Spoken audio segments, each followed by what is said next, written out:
It's Tuesday, January 22nd, 2013. I'm Rim. I'm Scott. And this is Geeknights. Tonight, we're back, we're bad, we're talking about Android Netrunner. Let's do this. Woman? It's, usually I'm the first one to make fun of people who actually say that it's cold outside, because I've seen cold. It's cold. I mean, once it's close to 0 degrees, a real 0 degrees, the F0, that's when I get a little bit, it's a bit woman out. According to NOAA, it is -7 Celsius. It's 20. Celsius? 20 degrees Fahrenheit. Whatever. It's cold. But yeah, we're back. If none of you have been paying attention, we were out of town for our New Year's party, which was in town. We just didn't fucking do shows. And then MagFest. And then I went pretty much straight on to Istanbul. And then I spent this last weekend skiing. And we're finally back. I think you were sick for almost a day. I was sick sort of yesterday and today-ish. I was like half sick, and now I'm feeling actually pretty good. Yeah, just feeling that. But I realized we were talking about this just before we started doing the show. A lot happened in the last few weeks, so we got a lot we could start with, and we're going to forget pretty much everything that we could talk about. Yeah, it's like so many things happened between this episode and the previous episode that we could talk about. And maybe one of those things will be in this opening bit. But next episode, the only things that we could think of for opening bits are things that happened between this episode ending and the next episode, which is really annoying, because if we could figure out how to send our memories back in time before this episode, and you'd think, we could bring up like enough opening bits for half the year. You'd think, just take notes or something. You know what? I have some notes that are written on the board next to the studio. Do you know what I have written? 2XRFE and then 2 words I can't read. I think one of them is oranges or dragons. I can't tell.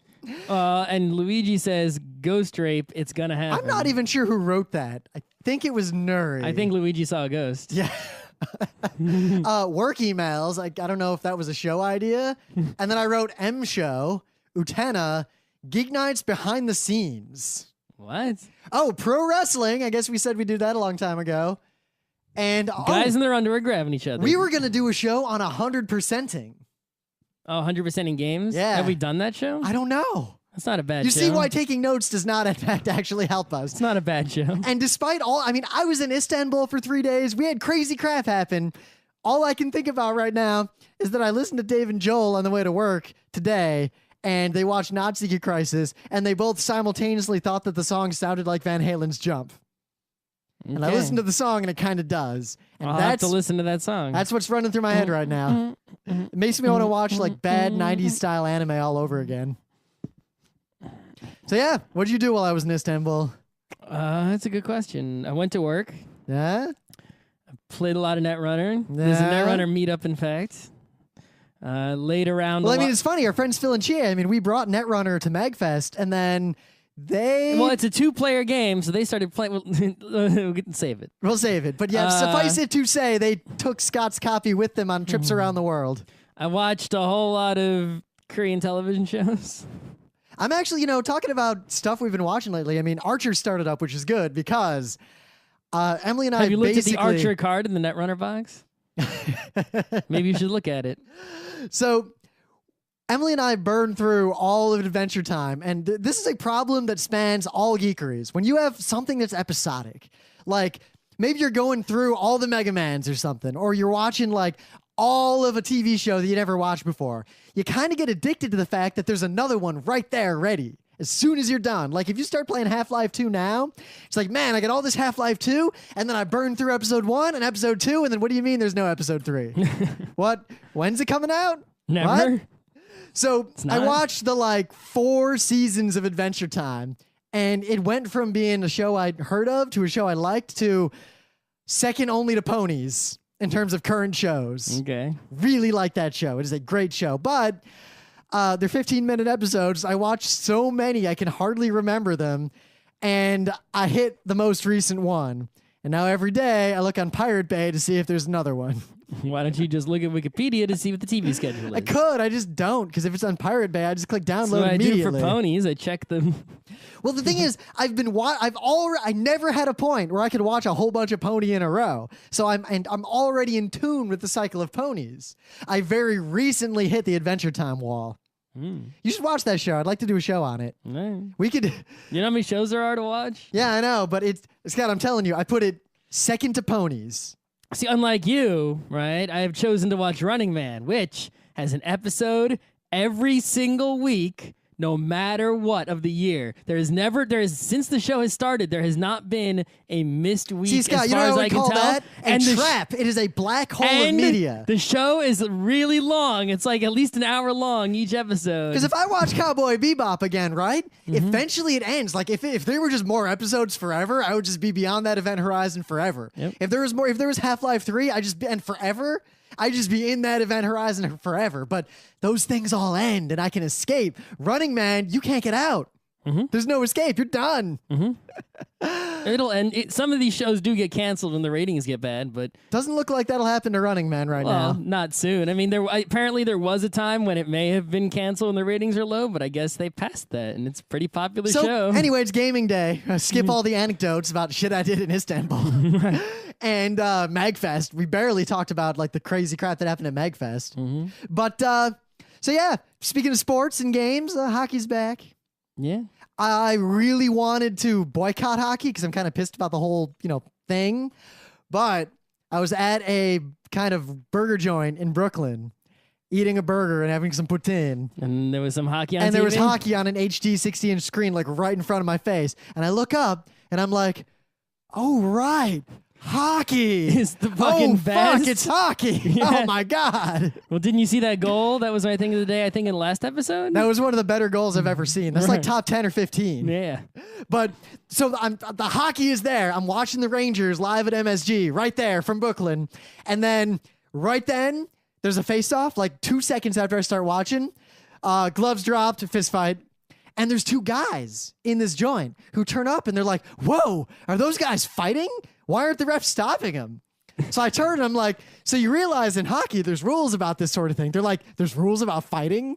And I explained to these guys how hockey works. They had never seen hockey. They just didn't really Were they know. from Brooklyn? I don't know. They were just two dudes.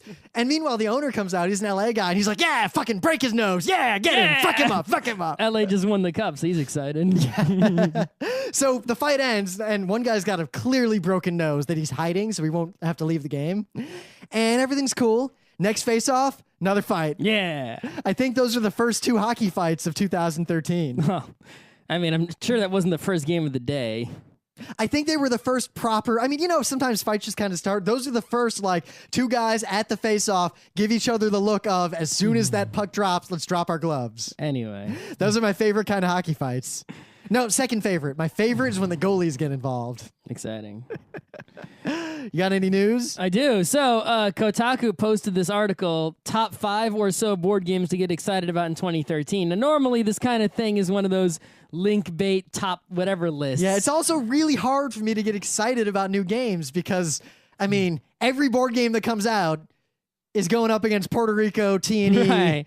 But anyway, so I looked at this list, and, it actually was kind of handy because usually I don't pay shit attention to what games are coming out later. I pay attention to board games after they come out. I see that they're starting to get hot, and then I grab Yeah, them. it's like, oh, what? After like a month or two. I'll be like, what's this game? And some dude who knows way I'll be more like, than me will be like, oh, everyone in this field is I'll be Yar. like, a lot of people are talking about and playing this game, or wow, I see this game at every retailer and every convention. I wonder what the deal is. Yep, granted, the Or, game...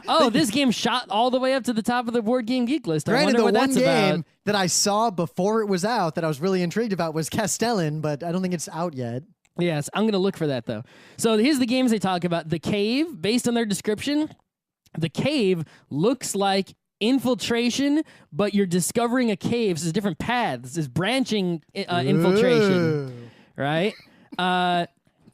Space Cadets seems to be a lot like Space Team or, Artemis Bridge Simulator, where everyone has a different board and does things on their board, and it affects the universal board and everyone else's board, right?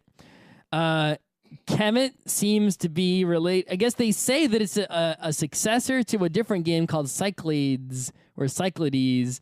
I guess it looks like Greek gods fighting or something, or I feel like I've seen that somewhere. Auctions to appeal to the different Greek gods. I don't know what that's about. I feel like I've seen that in a board game library and for some reason ignored it. Roll for the Galaxy, which I guess is Race for the Galaxy X Quarriers, which, I mean,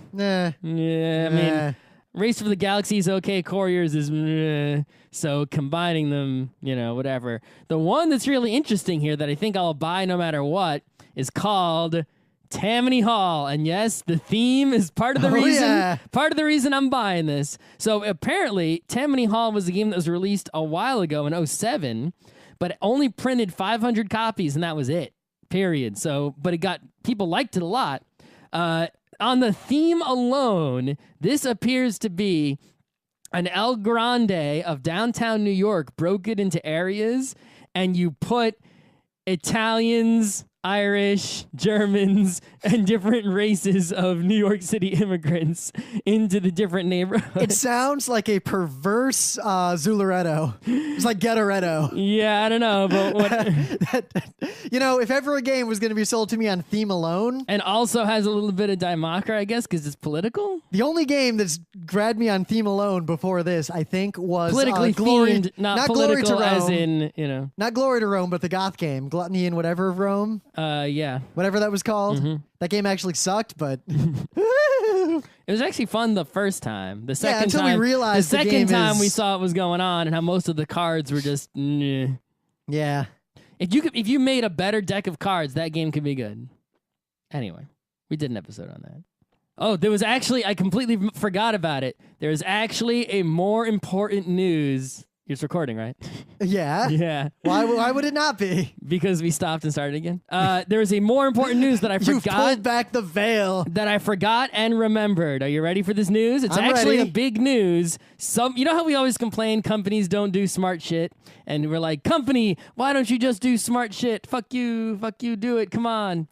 What if I told you a company did a smart shit, the smartest shit? Is it a company that is not Valve or Google? It is. It is a company that is not them. Whoa. It is, in fact, Hasbro subsidiary Wizards of the Coast. Wizards of the Coast? Yes. So you could also, in fact, truthfully say Hasbro has done a smart Current shit. stewards of Forgotten Realms. Stewards of Dungeons and Dragons and Gardakan and Mordak. Magic the Gathering. If you go to the website,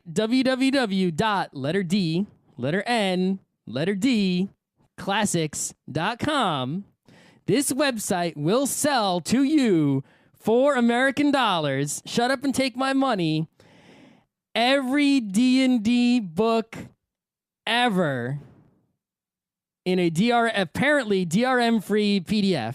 You can just buy, look, oh, here it is, D&D, something I just bought on eBay made out of paper. D&D classic, basic set rule book by Wait, Mulvey. so when you say every, are we talking like all the original individual things plus like the Cyclopedia edition? Is this everything, everything? Name a book. The Dungeons and Dragons Rules Cyclopedia. Rules Cyclopedia. Because that is the original D&D that I knew. Hold on. I think I typed it wrong. It might have the AE diphthong in there. Yeah, I don't remember. I think I'm spelling it wrong. Cyclopedia. Their search engine is slow. Great. It's pretty slow. Doo-ba-doo-ba-doo, doo-ba-doo-doo-doo. Their website is not the greatest. All right. I'll figure out if they have the Rules here Cyclopedia. We go. Rules Compendium 3.5. Rules 3.5. Hold on. They got all the editions. 1, 2, 3. I think. Wait, 1. That's AD&D. What about regular D&D? Yeah, they have all the D&Ds. So I'm wondering, but do they specifically have the Rules Cyclopedia, which is crooked slightly so? I'm looking. It's Cyclo. Because if it doesn't have that, I'm not buying it. Pedia. God, do I have to use Google myself? CYCLO. It's like encyclopedia without the N.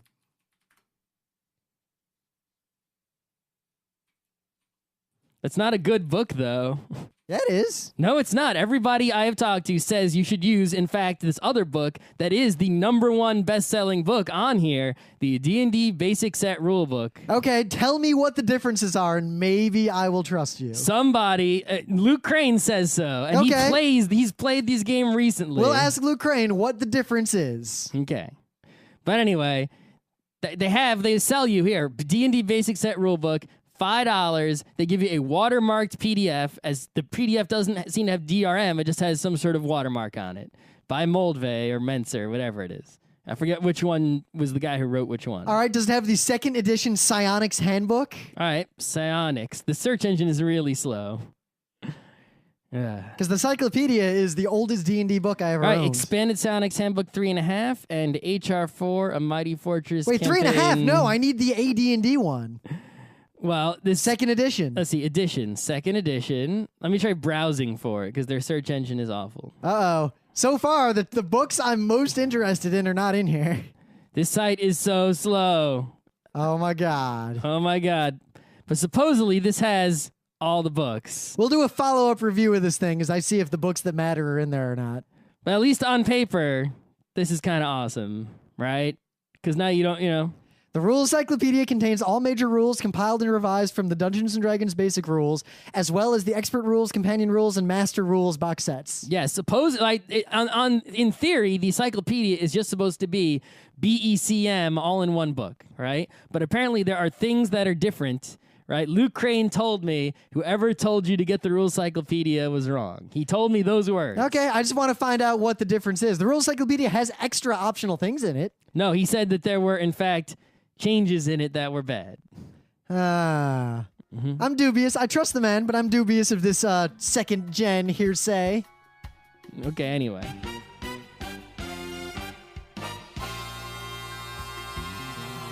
But anyway, things of the day. So technology when it comes to audio has actually been progressing pretty rapidly for the last decade. Despite, people might not realize this because music seems so ubiquitous, audio seems so kind of standard. Like, people don't think what is improving in audio. But when you think about it, like autotune, as we know it today, is a relatively modern invention. And the old ways to do it, like vocoders and things, were a lot more manual. Like, automatic shit just kind of works in audio now. So there's some people, and this was on Boing Boing, so I'm going to link to 2 of these. It's the same people, as far as I can tell, who did these 2 videos. They took REM's Losing My Religion and Metallica's Nothing Else Matters, and all they did was transform every minor third into a major third to make the song be in a major key.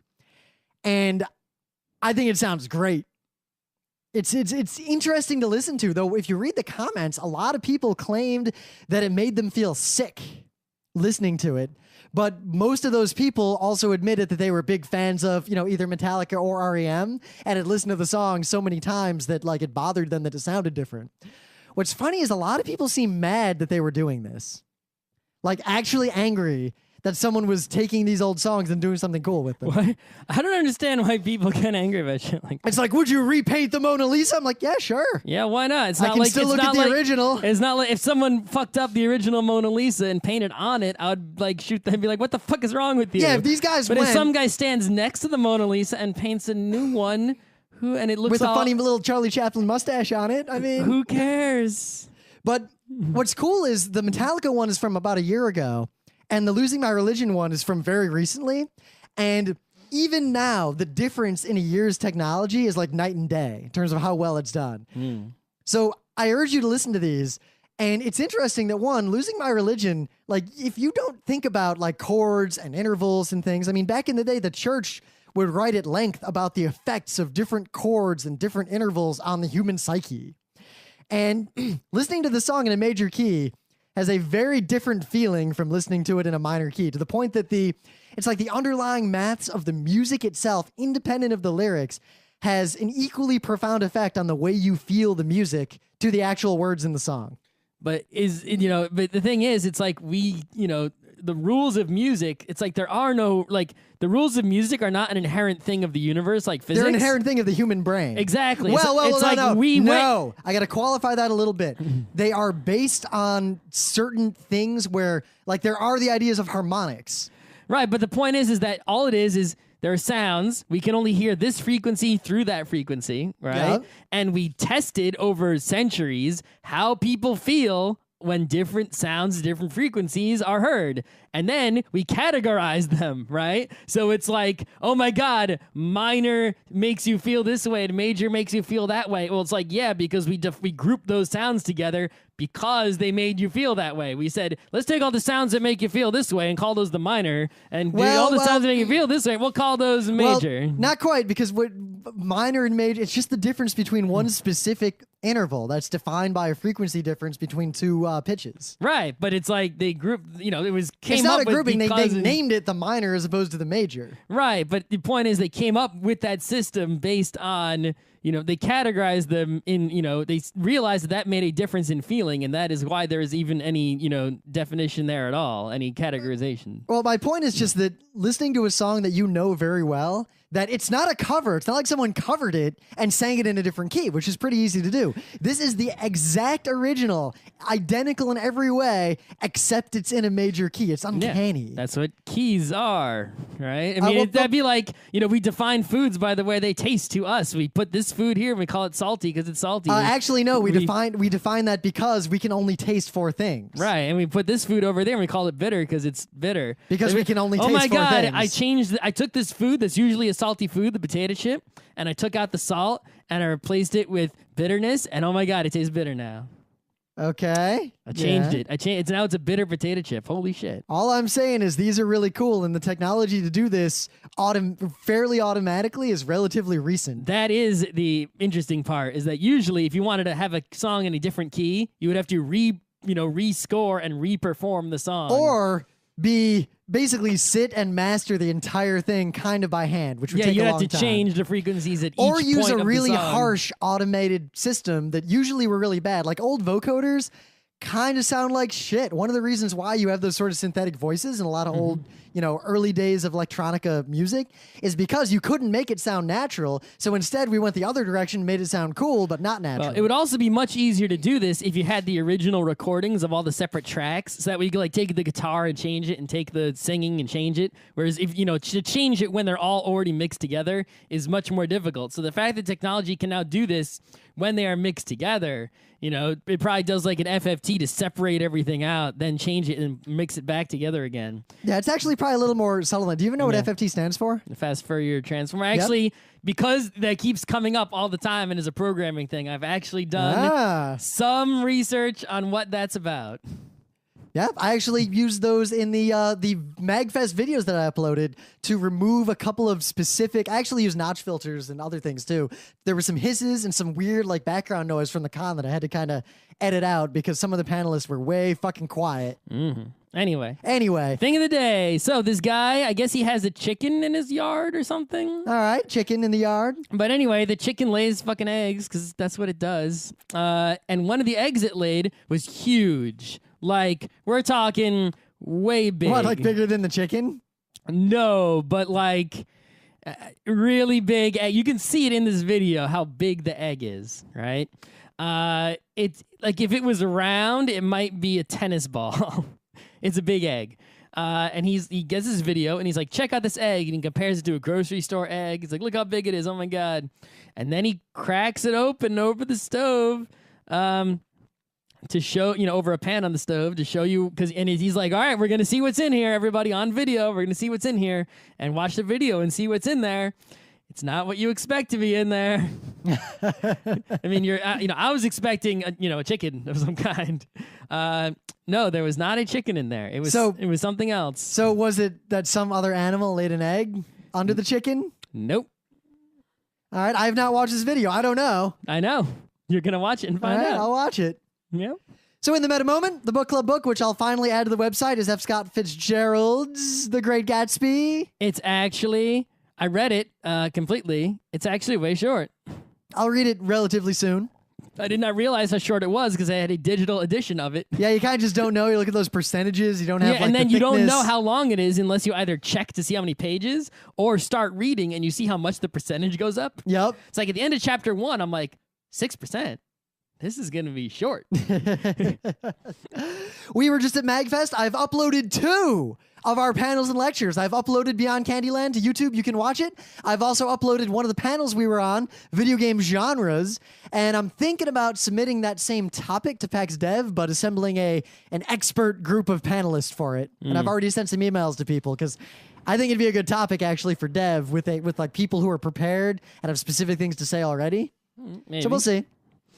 It's my crab people. The next PAX convention East is coming up. PAX East. I'm enforcing. Yeah, I submitted to enforce. They're looking for more enforcers, so you can join our club. Yeah, and you know what I did not? I will do whatever they ask me, but I'm actually not going for like panels or the things you guys know I'd be good at. I'm going for like something crazy I've never done. I'm just going for whatever. I don't really give a shit. I'm going for like back-end operations or something. Or I like mostly just don't theater. want to have to do something where I sit in one place for a long time, right? That's why So, I want to do back-end, like haul something around or like unpack something. I don't really want to do like, stand and check badges or sit at the tabletop library and check games in and out. I want to do something like stand there and help people or, Look at him. He's walk helping. around doing work. I don't know, whatever. We'll see. It should be fun. We should also be doing 1 or 2 panels. I sent in our Geeknights workshop like we always do. We might do something a little bit different if they give us a room for that thing again. Probably involving Power Grid. After that, Kineticon submissions are open. Submit your panels. We're going to start scheduling in a few weeks. You can keep submitting after that, but prime spots will slowly disappear. First dibs. Yeah. Dibs. Dibs, Jerry. It's the dibs. We're going to go to PAX Australia. Man, things are just coming up fast. We know, got to start I know. looking for that. I know. And of course, if you want us to speed up our Utena show or Radio Free Equestria or any of these other videos, spread them around. The view counts have to go way up, or I'm going to take my sweet fucking time in uploading these things. I like doing them, but that means I'm going to do them at the rate that I want to do them. We're not going to force it. But if Radio Free Equestria gets like 10,000 views in the next couple weeks, we'll put out one every week or so. I mean, I'll do whatever if you guys start watching them. Yeah, anyway. So, Android Netrunner, here's the deal. I keep wanting to call it Nendroid. So here's the deal, right? For people who don't know, this needs some explanation. Back in the day when Magic came out, there was another CCG called Netrunner. All right, I saw it in the stores, but I ignored it I rightfully ignored it because every CCG that wasn't Magic sort of died. Dude, I played Spellfire. Yeah. I played Jihad that was then There renamed. were so many CCGs that came out when Magic... I played the Star Wars one. Right. There were so many that came out when Magic first came out that were trying to compete with Magic. They're like, oh my God, this thing caught on. Let's copy it. Right? But they almost all failed. None of them succeeded until the second round, right? When, like Pokemon and Yu-Gi-Oh came out. There was a Star Wars, there was a Star Trek, there were so many CCGs. There's a Lord of the Rings one I had a couple cards from. Yeah, there's the L5R one that I played a little bit. Right, and Netrunner was one of those, and there was Jihad, which is the ultra rare. That's what I was saying. Jihad, I bought day one. Yep. But anyway. I have like a whole deck and everything. So Netrunner was unique in that it was, unlike those other ones, it was also made by Richard Garfield, who made Magic the Gathering, and he considers it one of his best game designs ever. But, it disappeared and it was ignored and it was a CCG, so we had no interest in it, even if we knew about it, because remember, remember, pay to win. I quit playing Magic when Fallen Empires came out. I started playing Magic shortly before Fallen Empires came out. Because when Fallen Empires came out, I was like, wow, and I stopped these playing expansions when are really Homelands just... Alliances came out? Alliances. The last tournament I played in was like the day after Alliances It was a middle came school out. thing, basically. Yeah, and I played in a Type 1 tournament. It was the last tournament I played in. Right, Because anyway. I wanted to use my Sol Ring and my Mox. Right, so...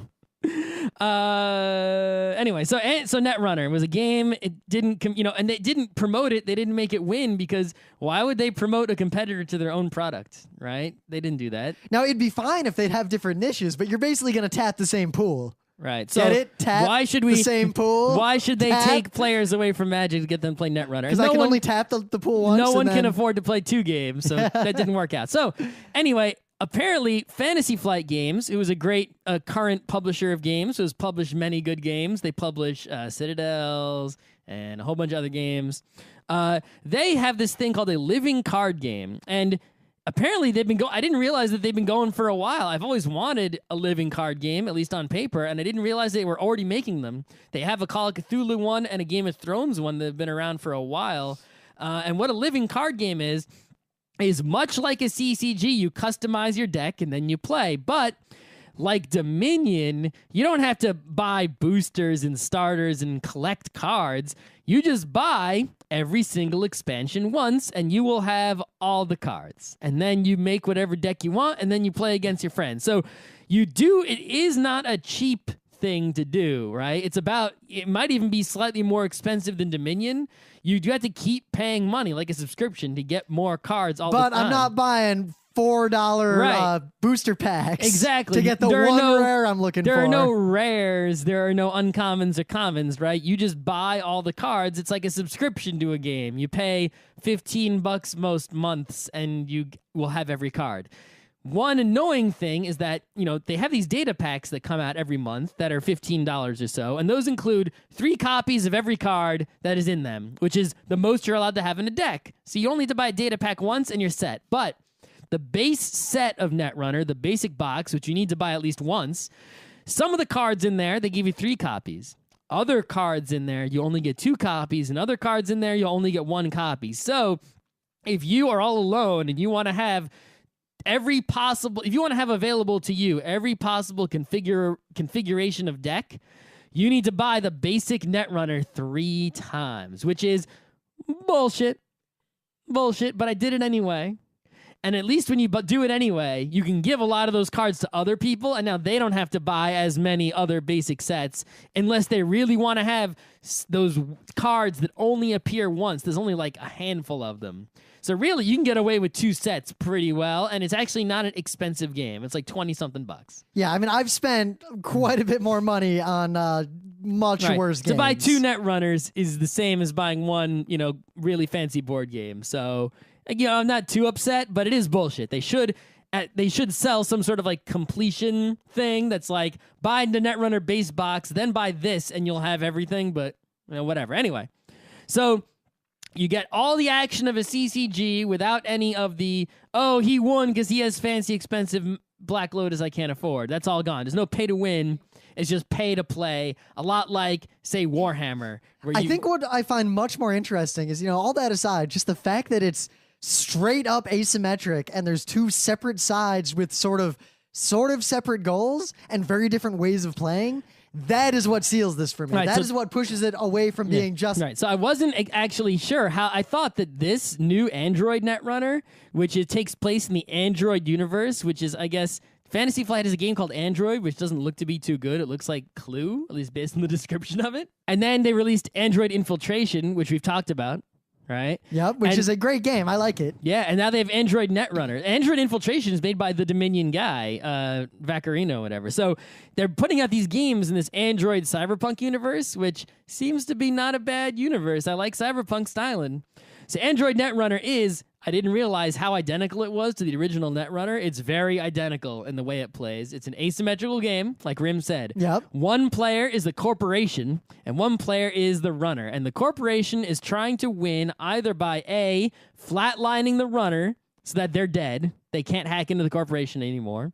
Or 2, advancing their corporate agendas. So they play agendas, advance them, and score them. And if they score 7 points worth of agendas, they win. The runner is trying to either A, deplete the corporation's research and development, their deck, down to be empty so that the corporation will, not be able to research anything and lose, or B, steal the agendas from the corporation, steal 7 points worth of agendas, right? And what this game is all about is, you got a little bit of rock, paper, scissors and the deck customization. Yeah. A little bit.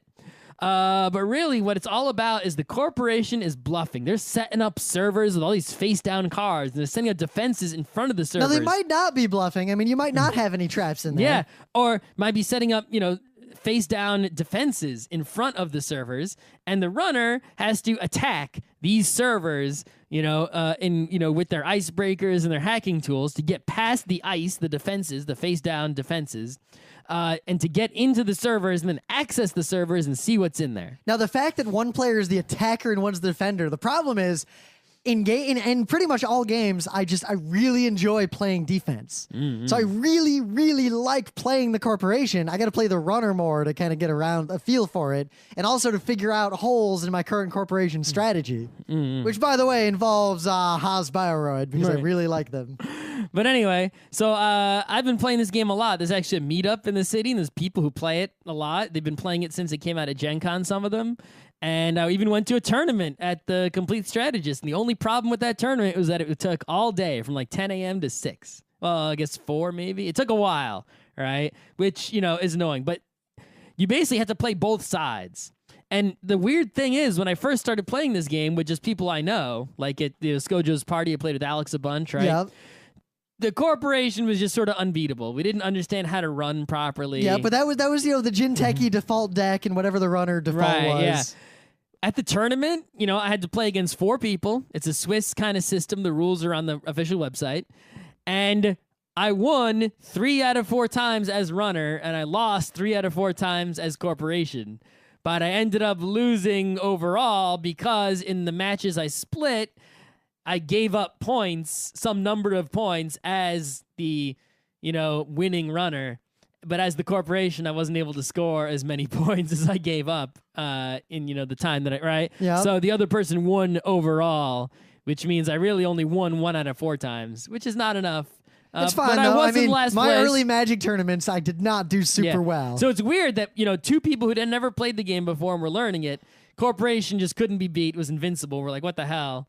It was way more fun to be corporation, but now I'm way better at running. I think I what can it win is, at running, and I suck ass at corporation. I think what it reason. is that just thinking about the way we play games. Because look, we're mostly used to these like crazy German games.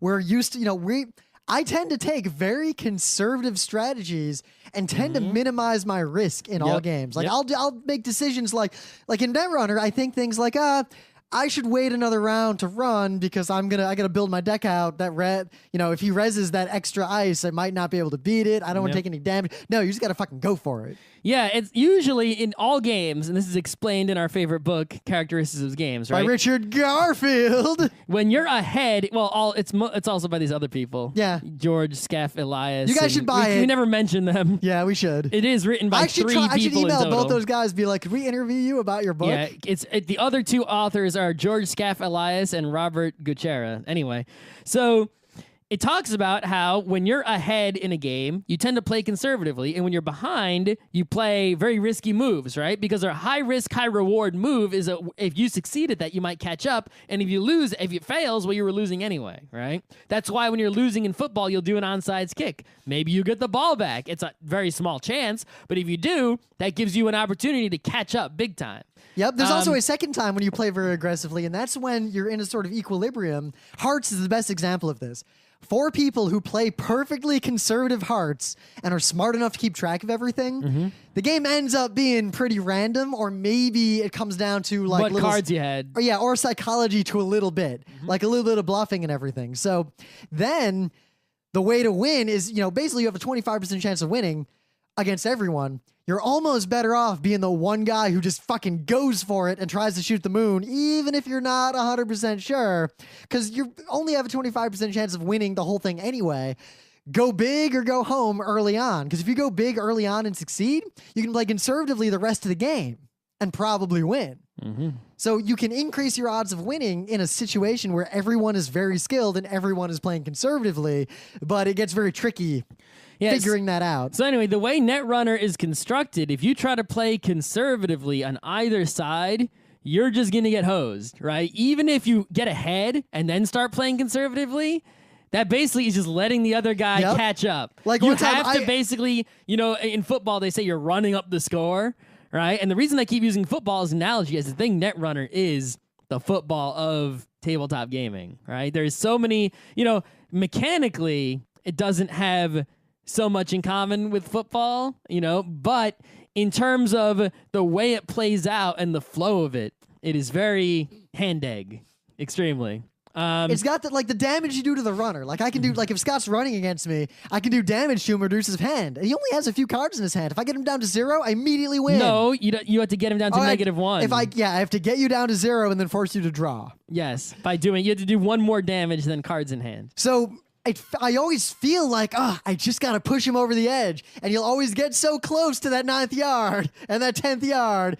And nope, got a kick. Yep.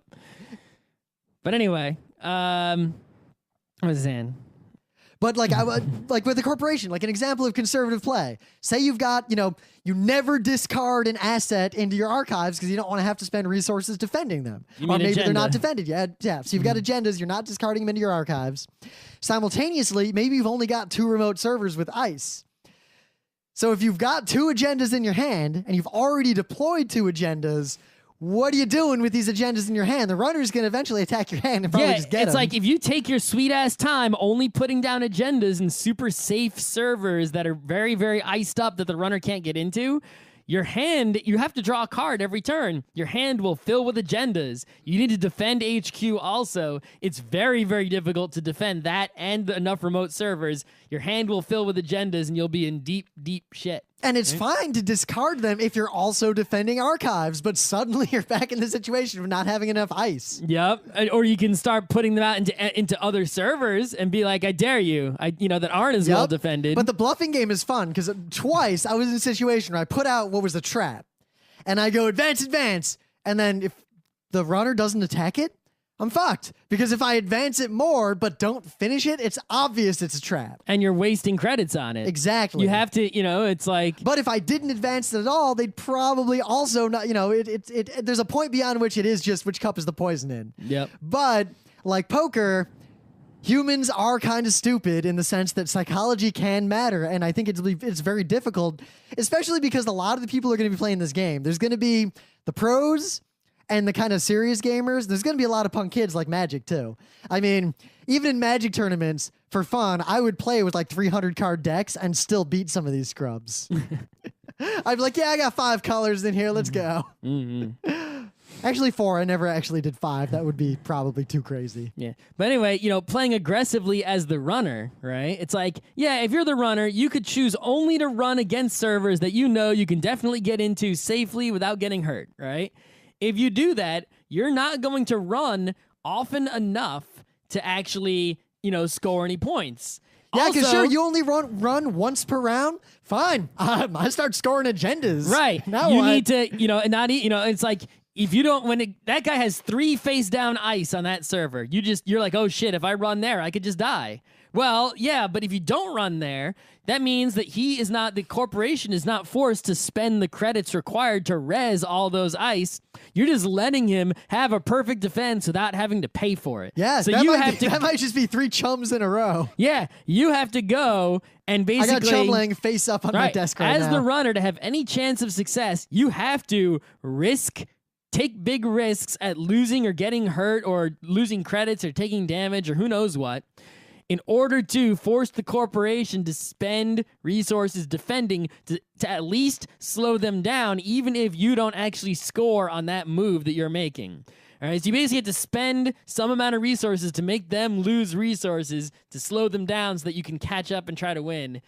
And maybe take damage in the process and hope you can recover from it. It's the only way you can possibly... So it's like both people, the corporation is forced to take risks, either, secretly putting agendas in the trash or putting them in less defended servers, while at the same time, the runner is forced to take risks, running into dangerous territory to force the corporation to spend credits resing ice. And if either side doesn't do one of those things, they're going to be in trouble. But it seems like, and this is why I think in the early games I played with Alex, the corporation always win, is that if both people are ultra conservative... Oh, the corporation is pretty much guaranteed to win in that situation. The corporation will win. But when both people sort of know what they're doing... at least for me, I'm doing bad at corporation when people know what they're doing. Yeah. But I'm doing very well at running when people know what they're doing, so. Yeah, the thing is, ice combos are tough because you can't really guarantee having cards in the right order. Like, there's one ice that basically says if you hit this ice and you don't break it, go back to the beginning of this server's run. Mm-hmm. So if you put that first, and then you have 3 other ice in front of it, you effectively have 6 ice in front. Yeah. But... you have to play that first, and it's useless first, and it's expensive. Mm-hmm. Or there's cards that are like, draw a bunch of cards. If any of them are ice, just stick them out there for free, but they might not be ice. know, so you got to play that the deck building game with Magic of, all right, I got 4 lightning bolts, I got 4 fireballs, I got, you got to maximize on what your deck is intended to do. But the more you maximize onto one specific strategy, the more open you are. But the biggest difference between this and Magic is that once you made your deck in Magic, unless you're talking about sideboards and shit in tournaments, that was 90% of the game. The decisions you made in Magic were trivial. I was never wondering. Yeah, apparently Magic's been changed a lot now since we've played it. Apparently creatures are way more powerful. And Dude, I played creature decks back in the day with Revised. I played a green and blue deck that would rock your shit. Also green and white occasionally. So what did you do when you played that guy who just had Wrath of God and killed all your creatures? Because I was blue, basically my strategy was tons of creatures, which will take a guy out unless they're the kind of deck that's strong against creatures, in which case, creatures, whatever, those are just there. I'm mostly wheedling down their deck with my millstones and my other shit. Or I had the creature poison deck. Anyway, the point is that in Magic, at least the Magic that we played was mostly rock, paper, scissors, right? What your deck was pretty much determined you're winning or you're losing. Yeah, but in Netrunner, the decisions you make in the game, at least for now, and this is obviously with all games, this changes as people start to refine strategies. You can change your strategy mid-game. You can play cards different ways. You actually, right now, the decisions I make playing... I'm not making all trivial decisions. I'm making complicated decisions sometimes. I'm calculating them out. I don't have an overarching strategy to play the game yet. Yep. With Magic, it was draw my cards, play the optimum order. Yeah, and the thing is, like I said, to bring back the football analogy, right, is that, Netrunner, people who like us, like high-skill games. And why do we like high-skill games that have less luck? Because... then if you win, it's because you won and because of your awesomeness, and you lose, it's because you weren't awesome. But simultaneously... just like tennis. Remember when we played that horse racing game in Albany that one time? Yeah. That game was random bullshit. You know what? It was just as fun. Right. Well, the thing is, there's an amount of luck that can make it to where the better player is still going to win, but the luck and randomness makes the game kind of more interesting and makes decision-making much, much harder, right? For example, there's also the side of simulation. When I make a decision in Puerto Rico, right, I'm like, well, if I do this, he loses 3 and I get 4, right? In Netrunner, it's a similar decision. I'll do this, but he has a 60% chance of losing 3 and I have a 70% chance of getting 4. All right, let's, it's that percentages that are in there. So you're still, you know what the odds are on certain things. You know what the costs and resources are in certain things, but there's a certain element of chance to it, right? Where it might not go your way, it might go your way, but you can sort of calculate the odds mostly and not do things that have a low chance of success. There is one other case, though, the simulation. The idea, like certain kinds of war games and games can be fun where there is a lot of random bullshit, but that's because they're kind of a simulation of reality, and the process of going through the game and seeing what the results are is the primarily interesting point. Right, well, I'm saying just like, in sports, right? Any sport, there's tennis is the example. There's less luck, but I mean, even in football, the wind blew the ball around, or the guy just had a slippery finger. There's so many little things that just can't, that are so far beyond your control, right? And Netrunner has a lot of those things, just little things everywhere that just might go wrong, might go right. You don't know what that one card was, and it throws a loop in your whole thing. You draw 5 cards to start the game. What those 5 cards are is can change everything. One game I played at that tournament, I won almost instantly. I felt bad. It was so unfair. I'm going to remember that guy in that game because me and him just couldn't shut up about how bad that game went for him, how much bullshit it was, right? Yeah, but then again, I mean, he even in Magic, scored an accelerated beta test, drew 3 cards, no ice. I mean, in Magic, sometimes I draw all land, call the farmer hand, draw all land again. Like, it can happen. Yeah. Whereas in Netrunner, the same exact deck, you're only allowed 3 cards of any one type, of the same name in the deck. Now, if any of you kids complain about that rule, there's a reason that rule is there. Yeah, and you have to have a minimum deck size, and you have to have a certain number of agenda points in a corporation deck.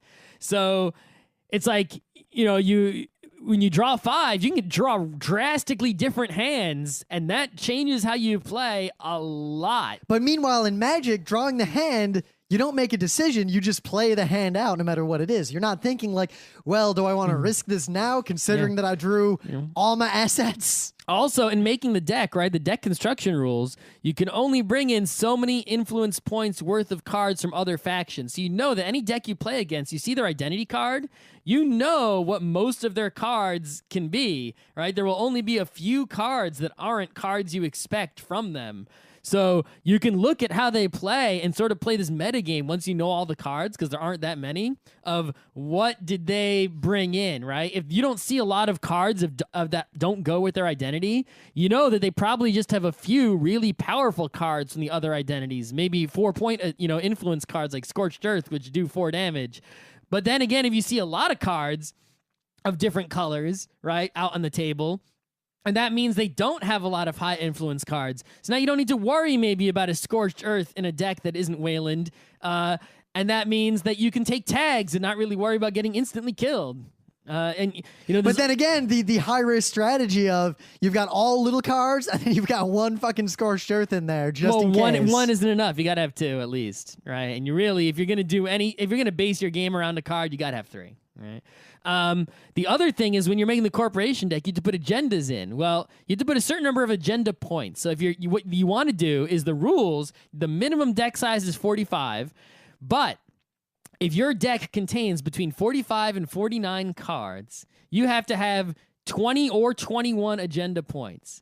So ideally, what you would do is make a 49 card deck with 20 agenda points, thus to maximize to lessen the chance of an agenda card coming up. You don't want, that way when the runner accesses your hand or your deck, the odds of them getting an agenda card are low. But you might want to put in agenda cards that are only worth 1 point each, because you can score those quickly without having to defend them very much, which makes the points much easier to get. If you get a really powerful agenda that's worth 3 points, you have to leave it on the table and advance it a whole bunch before you can score. It's in a very vulnerable position, even if there's a bunch of ice in front of it. So if you're gonna do if you're gonna do smaller number of high point ones, you probably want to play someone where you can have a bunch of traps too. Right, but it's like you have to balance this out, right? If I have a whole bunch of cheap agendas, my deck has a lot of agendas in it. The runner's gonna score,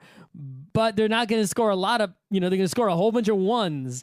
But if I put a bunch of 3s, they still might score. The odds are still like 1 in 4 of them getting an agenda. They're still not great for you, but when they do score, they're gonna get 2 or 3 points. And that means that in your deck, there will be less non-agendas.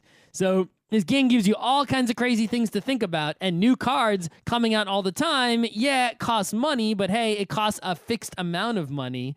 You never have to spend crazy amounts of extra money collecting, to get all the cards you need or buying singles or any of that nonsense.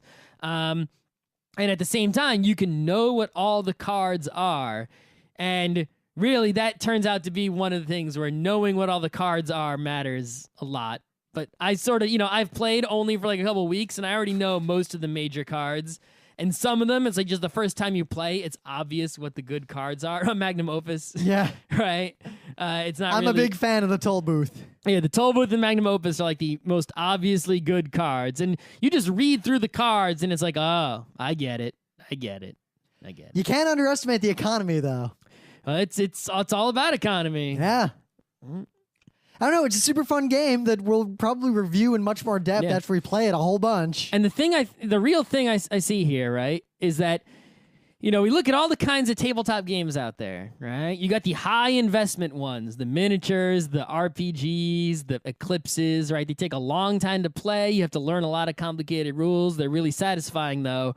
But you need a big table. You need a big investment. Right, so it's really hard to get anyone to play those. But like Magic, I would just play with like a friend in the cafeteria. You got the medium investment, the Puerto Ricos and the Power Grids and those types. You got the low investments like the Spottits, right? But the thing is, those low investment ones, to learn is not so much, but to bust them out and play them is very quick. Right, but it's not as satisfying strategically, really. What you get with the CCG, right, like Magic, is a game you can just sort of bust out and play casually, like instant play, all right, whatever. You can play it with someone who knows how to play and has it. as easily as you can play Spot It, because they know how to play, you know how to play, you both have cards, just bust it out and play really quick. 1, 2, 3, right? Netrunner takes a little while, a little longer than Spot It, but it's not a high investment. You can just sort of be sitting around, wasting time with it. It's also got the single person, not player, but person component of like the deck building and the fucking around when you're just messing. Like I can be sitting around at home, just flipping through the cards. Like, I wonder if I should replace one of those eyes. It gives you something to do. You can play the game when no one else is around by looking through the cards and customizing. Well, like we used to play BattleTech a lot in our IT, and you know what? Half the fun was just fucking around in Mech Builder, Mech Maker, making mechs. Yep. Even if I never played with those mechs. So, by having just one of these games, even if you don't pick Netrunner, maybe you pick a CCG and you want to waste all your money. Maybe you pick another living card game. I know some people play the Game of Thrones one. I think there's a Cthulhu one also. Maybe, but whatever it is, it fills that niche of you can spend time on your tabletop hobby when no one else is around, customizing your deck or, miniatures, painting, right? And it's a game where if there's other people around who know how to play it, you can bust it out with low effort, even though there's still an effort to learn it or buy it. You can bust it out with low effort. So like me and Rim are hanging out, we can play it as easily as we can play Spot It. And you could not say the same thing for a big board game that requires setting up pieces and all that kind of nonsense. Yep. I would play Magic just all the fucking time for years. Yep. So it really fills that niche of the tabletop spectrum. If you've got one of these games and, the low-end Spot It type games, Dixit types, the medium German board games and the high-investment games, that covers every possible tabletop gaming scenario you could be in. There'll be a game for all seasons, for all times of day, for all flavors, for all numbers of people, for all everything. And this is sort of the one that was missing. And it also has a serious competition aspect that is pretty interesting. I'll have to decide if I'm going to engage on that or not. Yeah, I don't know how serious I'm going to be. I guess, I'll go to... I was pretty serious about Magic. Like, I would make my parents drive me to these tournaments. Yeah, I went to one local tournament. It was kind of fun. I'd probably go back. It's like, I think what it is if it doesn't conflict with my existing schedule, why not go? I'll go check it out. Why not? And I'm only going to get serious. I'll try to win, obviously, with my usual level of tabletop skill. But if I start winning, right, seriously, then I may attempt to go all out? Yeah. It's like if I start kicking everyone's ass locally, like these people who are really good, there are some people who are really good. No, you might run into the situation of the Street Fighter champion among friends who can't beat anyone in the pro circuit. I may. But if I do start winning a whole bunch and I surpass everybody, I may go one step up to see if I can beat people. Now, what'll be interesting to see is that in the old days of Magic, before they really settled on these draft tournaments, before they really settled on I don't know what they call them now, but in the old days, they had Type 0, Type 1, and Type 2. Type 2 being you can only use the current base set and the previous 2 released expansions to limit the card set. Mm-hmm. So it prevented the problem to a degree, coupled with the fact that there was barely an internet back then, where there would emerge a handful of decks that were just the best. And you could just find the deck list, and they were kind of traded by players. The Netrunner world champion deck lists are online. You can go look at them. Yeah, I know. So you can make them. Go for it. Yeah. So it'll be interesting to see if I get to the point where I am building decks to change how I play, or I end up taking a deck that is known to be the champion and learning how to play it. There's significant metagame, right? If you try to play the champion's deck in the next tournament, you'll just lose because there are people who are doing the sort of, which cup did I put the poison in? I'll make the deck that beat the champion's deck from last year. But there's people who are playing 2 steps ahead of that, saying, well, everyone's going to try to beat the champion's deck from last year, so I'll make a deck that beats the deck that could beat that deck. And then other people are, so it's really, you just have to pick a strategy and play well, and the meta game is only some aspect, right? Like the Scorched Earth we talked about, it does 4 damage. There were a lot of people who were saying, yes, it's so obvious. Play NBN because that's the easiest to tag someone. They need to be tagged to do the damage, and then put Scorched Earth into it to kill them. And some people played that deck, but enough people were playing that deck that everyone sort of can beat it now. It's not so dangerous. Well, look at the early days of Magic. It was red deck. It's all just fucking fireballs and lightning bolts, and you just burn your way down. 40 card deck, bare minimum. Just attack, attack, attack. Yeah, there's a card, Plascretes Carapace. People are just putting 2 of them in their decks now to make sure that Scorched Earth doesn't work. And Now it doesn't work. So now what do you do if you're playing the Scorched Earth deck? Sure, it might work sometimes. I got hit by it. There were a few Scorched Earths still going around in the tournament I was at, but for the most part, Scorched Earth didn't win the tournament, right? It won a few matches here and there.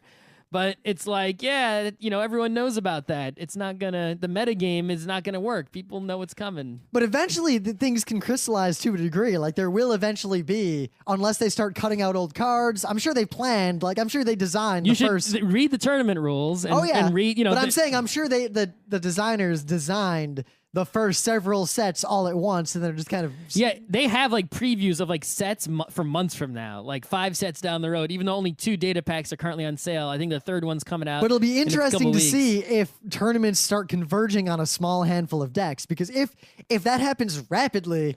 I'm going to take one of those decks and then modify it for myself and my style of play. I doubt it, because I think it's a circle of, rock, paper, scissors in all sorts of different directions. I don't think there's a deck that, for any deck that you make, no matter how good, you might just come up against the guy who happened to make the deck that just beats the shit out of that deck. But there might be a deck that in that rock, paper, scissors statistically wins more on average. I think this is why I'm interested in this game, because I think, you look at the way the rules are, the playing matters more than the deck making. You could not make a deck that's just... You could make a deck... You see, the thing is, eventually, the playing all game... Like Stratego was like that, but eventually you come up with very strong heuristics. Well, yes, there are decks you can make that are just fucking stupid and aren't going to win, right? They can't win because you didn't put enough economy cards, or you didn't put enough ice, or you didn't put an icebreaker for code gates, so you can never break a code gate. You can make just a stupid broken deck. But overall, amongst the good decks you can make, there's enough variation that it's interesting. Yeah, but for now. There's nothing that you can do that's just better, and it doesn't matter how you play it. Only in the sense that we have not had enough statistical data to see if there are particular strategies that statistically win more than other strategies, other than basic stuff. So it'll be interesting to see over the next few years if the game becomes more popular. But I mean, there are already other living card games, the Cthulhu one and the Game of Thrones one, and it has not happened with those. See, now you say that, but I don't know how much data there is for those games. There's a lot of people playing those games. There are, actually. But those kinds of games draw different kinds of gamers. I don't think there's a huge competition between the players of those games and the players of this. They have serious tournaments. I know they do, but so does Yu-Gi-Oh! Yeah. Yu-Gi-Oh! Is one of the most popular card games with huge tournaments. Yeah, well, Yu-Gi-Oh! But the rules of Yu-Gi-Oh! Are such that, it's, vanilla Coke. I know. I'm just saying that players will eventually solidify on pretty strong heuristics for play. And there will definitely be a subset of possible decks and that are the winnable ones. Who are able to play sufficiently randomly when it comes down to enacting their strategies in terms of, what percentage chance do I bluff and all that. Once those are kind of down, it will fall back on just deck building at the highest level of play. I do not think it will fall back on it. It has to, because the game isn't that complex in the sense that a player, there's no way there won't be players who come up with, if not perfect in a mathematical sense, but effectively perfect human directional heuristics. I think for a deck that they have constructed, in which case the deck itself is what matters. They have a strategy they're going to follow. I think you could take the world champion decks, give them to us. We know how to play, but we're not the world champions, right? And let's say when those two world champions played against each other, the people in the finals, deck A beat deck B 60% of the time. With us two playing, not playing the way that they played, but with the same exact cards, that doesn't refute my argument. It would not be 60% of the time. That doesn't refute my argument. In fact, the other deck might win. That doesn't refute my argument at all, because if I play enough to develop those strong heuristics, then my statistics will probably match those of the expert players. I do not think so. I'm pretty sure that's what's going to happen. Anyway, there was one other thing I wanted to say. I'm trying to remember. I mean, I'm digging the game. I bought into it. I'm buying every set. I ordered sleeves for my cards. Yeah. Oh, I got to show you a sleeve shuffling trick I learned. I watched a bunch of YouTube videos. No, the YouTube videos do not teach you the most important trick. Uh-huh. That I have learned from a guy. You learned something from some guy, eh? I did. All right. You should make a YouTube video. I will. All right, anyway, I think we're done. We have talked a great deal about this game. We will probably be talking about it a lot more in the future if we play it a whole bunch more, which at least I know I'm going to, because I already spent enough money on it. I got to get my money's worth. This has been Geek Nights with Rim and Scott. Special thanks to DJ Pretzel for the opening music, Kat Lee for web design, and Brando K for the logos. Be sure to visit our website at frontrowcrew.com for show notes, discussion, news, and more. Remember, Geek Nights is not one, but 4 different shows. Sci-Tech Mondays, Gaming Tuesdays, Anime Comic Wednesdays, and Indiscriminate Thursdays. Geek Nights is distributed under a Creative Commons Attribution 3.0 license. Geek Nights is recorded live with no studio and no audience. But unlike those other late shows, it's actually recorded at night.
episode, which is really annoying because if we could figure out how to send our memories back in time before this episode, And you'd think, we could bring up like enough opening bits for half the year. You'd think, just take notes or something. You know what? I have some notes that are written on the board next to the studio. Do you know what I have written?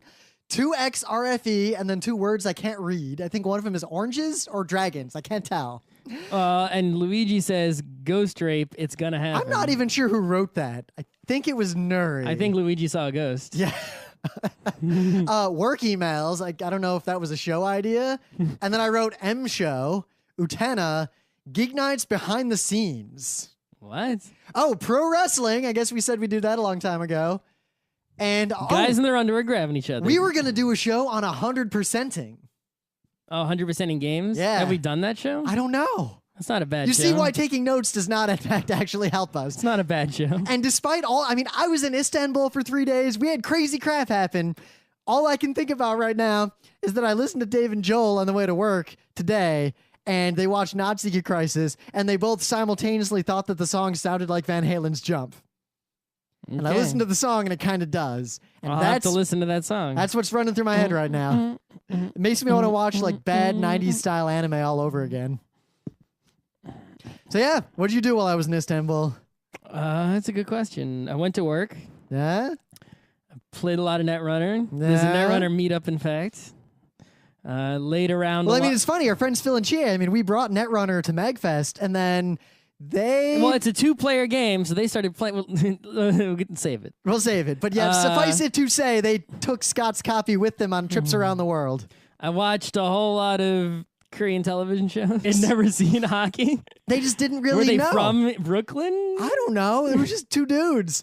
And meanwhile, the owner comes out. He's an LA guy. And he's like, yeah, fucking break his nose. Yeah, get him. Fuck him up. Fuck him up. LA just won the cup, so he's excited. So the fight ends, and one guy's got a clearly broken nose that he's hiding, so he won't have to leave the game. And everything's cool. Next face-off, another fight. Yeah. I think those are the first 2 hockey fights of 2013. I mean, I'm sure that wasn't the first game of the day. I think they were the first proper. I mean, you know, sometimes fights just kind of start. Those are the first, like, 2 guys at the face-off give each other the look of, as soon as that puck drops, let's drop our gloves. Anyway. Those are my favorite kind of hockey fights. No, second favorite. My favorite is when the goalies get involved. Exciting. You got any news? I do. So, Kotaku posted this article, top 5 or so board games to get excited about in 2013. Now, normally this kind of thing is one of those link bait top whatever lists. Yeah, it's also really hard for me to get excited about new games because, I mean, every board game that comes out is going up against Puerto Rico, T&E. Right. But anyway, so I looked at this list, and, you know, it actually was kind of handy because usually I don't pay shit attention to what games are coming out later. I pay attention to board games after they come out. I see that they're starting to get hot, and then I grab Yeah, them. it's like, oh, what? After like a month or 2. I'll be like, what's this game? And some dude who knows way I'll be more like, than me will be like, whoa, oh, it won this field is Yar. A lot of people are talking about and playing this game, or wow, I see this game at every retailer and every convention. I wonder what the deal is. Yep, granted, this game shot all the way up to the top of the board game geek list. Granted, I wonder what the one that's game about. that I saw before it was out that I was really intrigued about was Castellan, but I don't think it's out yet. Yes, I'm going to look for that, though. So here's the games they talk about. The Cave, based on their description, The Cave looks like Infiltration.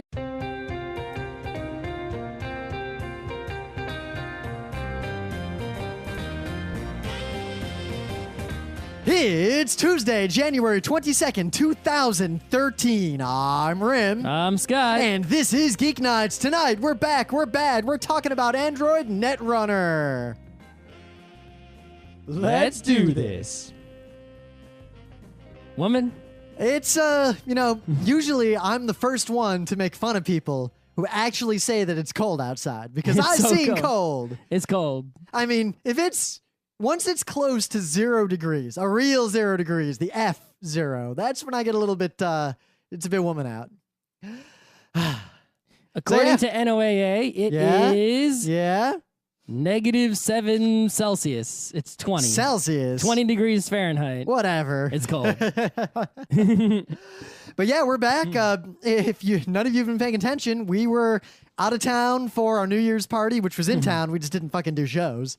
and then MagFest, and then I went pretty much straight on to Istanbul, and then I spent this last weekend skiing, and we're finally back. I think you were sick for almost a day? I was sick sort of yesterday and today-ish. I was like half sick, and now I'm feeling actually pretty good. Yeah, just feeling that. But I realized we were talking about this just before we started doing the show. A lot happened in the last few weeks, so we got a lot we could start with, and we're going to forget pretty much everything that we could talk about. Yeah, it's like so many things happened between this episode and the previous episode that we could talk about. And maybe one of those things will be in this opening bit, but next episode, the only things that we could think of for opening bits are things that happened between this episode ending and the next trap. It is a black hole and of media. The show is really long. It's like at least an hour long each episode. Because if I watch Cowboy Bebop again, right? Eventually it ends. Like if there were just more episodes forever, I would just be beyond that event horizon forever. Yep. If there was Half-Life 3, I'd just be in that event horizon forever. But those things all end and I can escape. Running Man, you can't get out. There's no escape. You're done. It'll end. Some of these shows do get canceled when the ratings get bad, but doesn't look like that'll happen to Running Man now. Not soon. I mean, apparently there was a time when it may have been canceled and the ratings are low, but I guess they passed that, and it's a pretty popular show. Anyway, it's gaming day. Skip all the anecdotes about shit I did in Istanbul. And MagFest. We barely talked about like the crazy crap that happened at MagFest. But so yeah, speaking of sports and games, hockey's back. Yeah. I really wanted to boycott hockey because I'm kind of pissed about the whole, thing. But I was at a kind of burger joint in Brooklyn, eating a burger and having some poutine. And there was some hockey on TV? And there was hockey on an HD 60-inch screen, like right in front of my face. And I look up and I'm like, oh, right. Hockey is the fucking best. Fuck, it's hockey. Yeah. Oh my God. Well, didn't you see that goal? That was my thing of the day, I think, in the last episode. That was one of the better goals I've ever seen. That's like top 10 or 15. Yeah. But so the hockey is there. I'm watching the Rangers live at MSG right there from Brooklyn. And then right then there's a face-off like 2 seconds after I start watching. Gloves dropped, fist fight. And there's two guys in this joint who turn up and they're like, whoa, are those guys fighting? Why aren't the refs stopping them? So I turn and I'm like, so you realize in hockey, there's rules about this sort of thing. They're like, there's rules about fighting. And I explained to these guys how hockey works. I'm actually, talking about stuff we've been watching lately. I mean, Archer started up, which is good because Emily and I Have you looked at the Archer card in the Netrunner box? Maybe you should look at it. So Emily and I burned through all of Adventure Time, and this is a problem that spans all geekeries. When you have something that's episodic, like maybe you're going through all the Mega Mans or something, or you're watching like all of a TV show that you never watched before, you kind of get addicted to the fact that there's another one right there ready as soon as you're done. Like if you start playing Half-Life 2 now, it's like, man, I got all this Half-Life 2, and then I burned through episode 1 and episode 2, and then what do you mean there's no episode 3? What? When's it coming out? Never. What?